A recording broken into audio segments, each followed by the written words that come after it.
Guys, good morning. No, dito ako magpapakain ako ng kalapate. So, day 1 po ng abangan ng Katbalogan, no? 2024 FTR, no? First day po to. So, pero ang days po natin, ang cut-off po natin ay bukas pa ng alas 11, no? So, 10:59 po yung ating cut-off, kaya pan po tayo, ano? Hanggang bukas pa tayo mag-aantay, no? So, for the meantime, magpapakain po ako ng ating mga kalapate.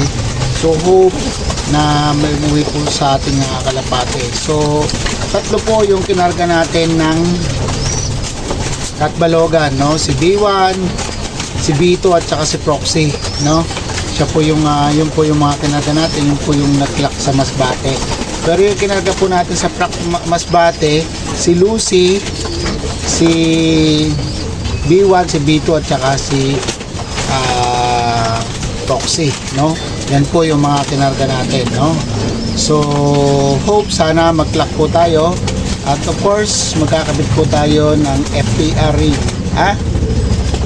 Hindi po, LPHA, no? LPHA ring po to. Inanyahan ko po kayo na maglaro sa LPHA. No, no kan po, no entry fee, no? 125 pesos lang po yung 105 pesos lang po yung kada ring, no? So napakaganda po nito, guaranteed po siya ng 750k, no? So ayan, may inner ring po yan, no? May inner ring, no? So ayan, so of course ang pagkain natin guys ay nato. So magpapakain ako guys. So ang ngayon exactly 8 AM ng umaga, pero mamaya pa tayo mag-aabang mamayang hapon, no? So hope na may umuwi sa ibon natin, no? So ayan, so see you mamaya, no? See you mamaya, no? So magpapakain muna ako, at the same time magsusuksok tayo ng ring. So tatlong ring po yung susuksukan natin ng APR. Guys, ayan, ano, nagpapakain po tayo ng ating young bird. So kung ito yung nakikita nyo guys, ito po yung panglaban natin sa North 2024, no? 25 na siguro to. 2024 pa rin, no? Sila po yung panglaban natin, no? Pasensya na kayo sa akin basta gusto ko lang maglaro no? Ito lang po yung aking libangan, no? So dito ako nakakapag-exercise, pinapawisan, no? At hope na sana makapagpadulo tayo. Of course, hipokrito naman tayo kung magsasabi tayo nga hindi tayo makakapanalo. So guys, yan po yung panlaban natin, no? Yan guys, nakita nyo na yung panglaban ko ng NDR 2024. Sana po ay meron na po tayong manalo, hindi lang po tayo makapagpauwi, no?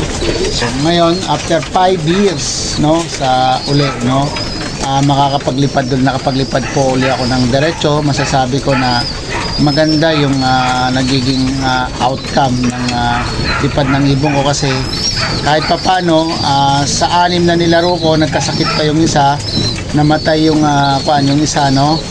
5 na lang sila, pero lumalaban po sila, no, hanggang dulo. So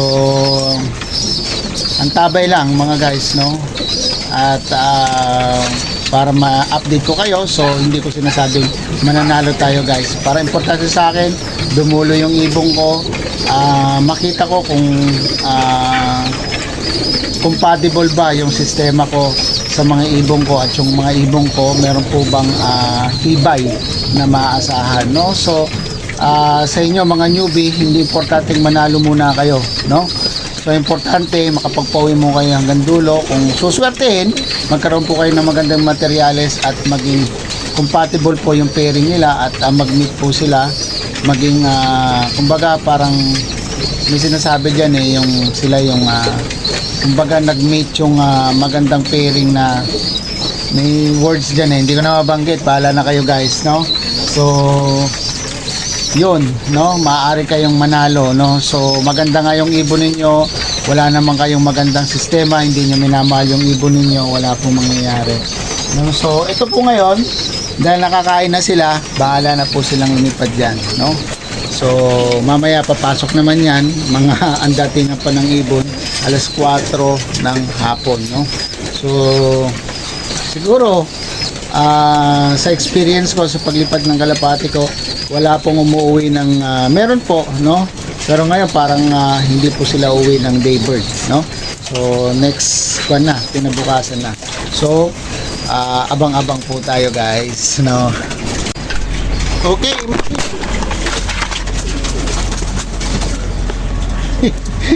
Nalaglag pa, no?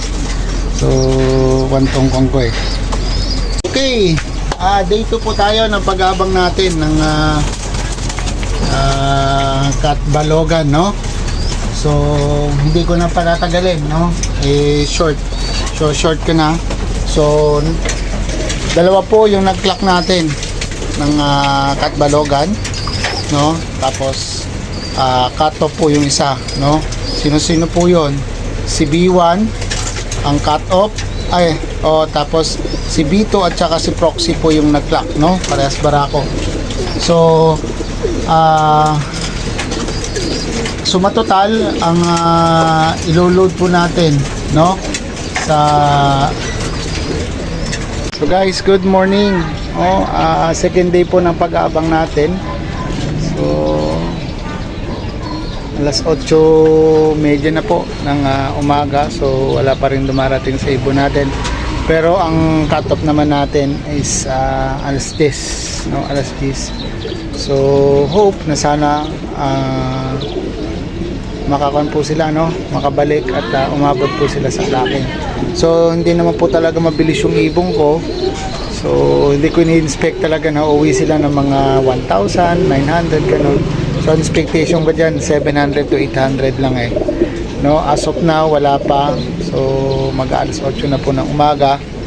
So may nakawala pa po nga ako ng kalapate, isa, no? So pero pagdating naman po ng kalapate na galing sa malayo, hindi na po yan tumatambay, no? Unless magtataka kayo bakit sa umaga, sa mga training, sa mga malalapit pa lang, pagdating sila natambay pa kasi nga po medyo hindi pa po sila gutom, no? At kailangan ma-motivate mo ng gusto yung mga ibon mo na gugutomin mo sila para pag dating nila papasok po sila, no?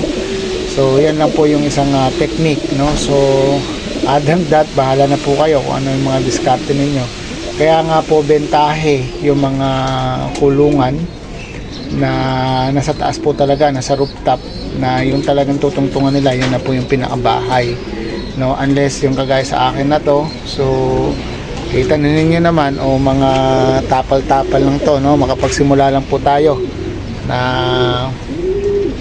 makakarera, no? So sabi ko nga sa inyo, pagka may umaakit dito na mga pansir dito sa kulungan ko, parang takot na takot sila na humawak ng kalapati ko, guys. Parang may tetano yung kalapati ko, no? So nakatikin lang sila, so hindi po nila hinahawakan yan, no? So parang wala po silang gana, no? So okay lang yan, mas maganda nga, no? So at saka bihira lang po talaga may nakakaakyat dito sa kulungan ko. Kahit ganito lang to, guys, ako lang po talaga, wala pong nakikialam dito, no? So as of now wala pa, no? Mamaya update ko po kayo, no? So kita-kits mamaya. Guys, ayun na, no? Very crucial na po yung ano, yung antayan, no? Talagang pero sabi nga ilang minuto pa o mga malaking bagay pa po yan, no? At bago tayo, habang naghihintay tayo, guys, magpapakain na po tayo ng ating mga kalapate para of course habang nakatambay tayo rito na nakukuha tayo, no? Nalilibang, nawawala po yung pressure. Alam nyo po ba pagka kaya po ako hindi tumitingin sa mga clacking o hindi ko po tinitingnan yung mga resulta, lalo na pagpa-champion na po kayo, ma-pressure po yan, no? So minsan hindi kayo po pwedeng mag-abang pag mahina po yung loob ninyo, very excited kayo, may mga sakit kayo sa high blood, puso. So kailangan laging kalma. So ako dati kasi na-experience ko, hindi ko talaga ma-clock, no? So ngayon paunti-unti nasasanay po ako kasi wala po akong maasahan yung kasama ko pong apo rito. So on and off din, parang ayaw din ng magulang, no, na pumunta sila dito. So hindi ko alam, kaya ako lang po yung makaklak ng ating mga kalapate, no? So yan, no? So napakainit, no? So sa may mga karera, yung may mga laban ngayon, good luck po sa inyong lahat, sa lahat ng club, no? Sana of course lalo na ng mga ating mga kaibigan, sana makauwi ng ligtas yung mga ibon ninyo. Of course manalo po kayo, no? So yun po yung pinaka-importante, kaya po tayo kumakarera, manalo po tayo. Yung sinasabi nilang umuwi lang okay na, hindi po yun ayos, pero 100% better, no? Pero 100% dapat much better yung manalo tayo. Pero isang bagay na kapag umuwi hanggang dulo yung mga kalapati, ibig sabihin malaki ang chance nyo na magpanalo na rin, no? Konting ko na lang, tsaga nyo lang, konting upgrade, konting kung mamaya may nagkamali kayo sa inyong sistema, no? So mag-relay na kayo, no, kung ano yung dapat yung gawin, no? So meron nga akong kaibigan, ang tagal niya ng gulong, pero ngayon nagpapanalo na siya, no? So ganun lang po talaga, guys, no? Yan, may uli. Okay, magandang araw po sa inyong lahat, no?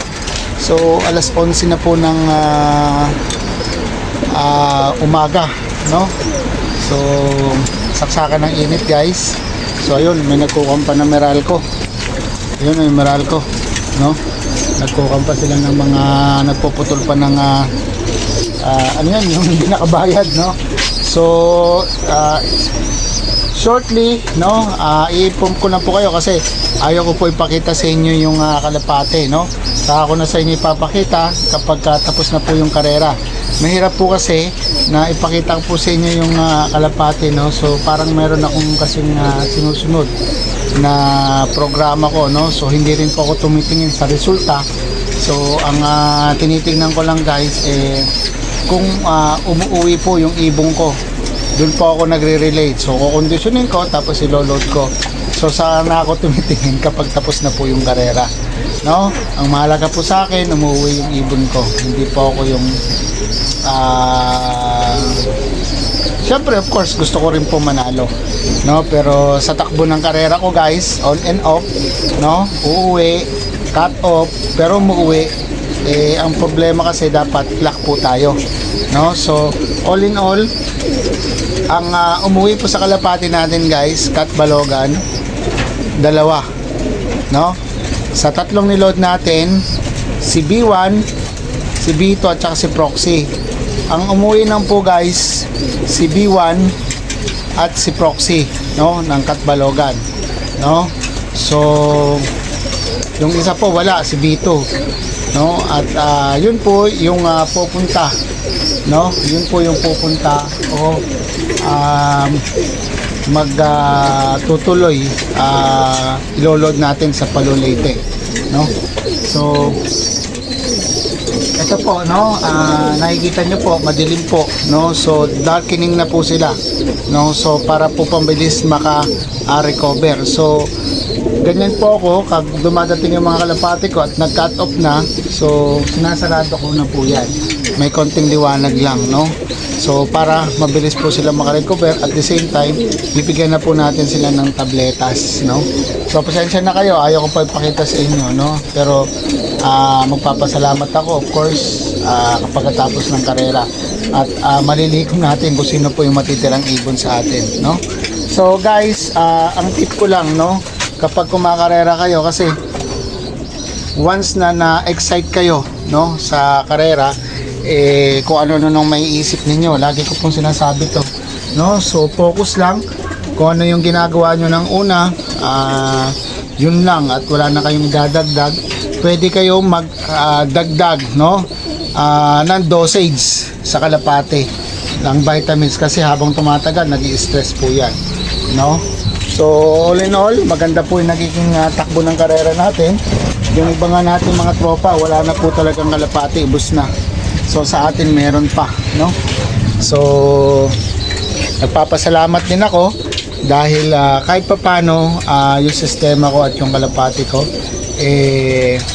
kumbaga nagkukan sila, no? Nagiging ano yan, may tawag dyan yung maayos yung takbo, no?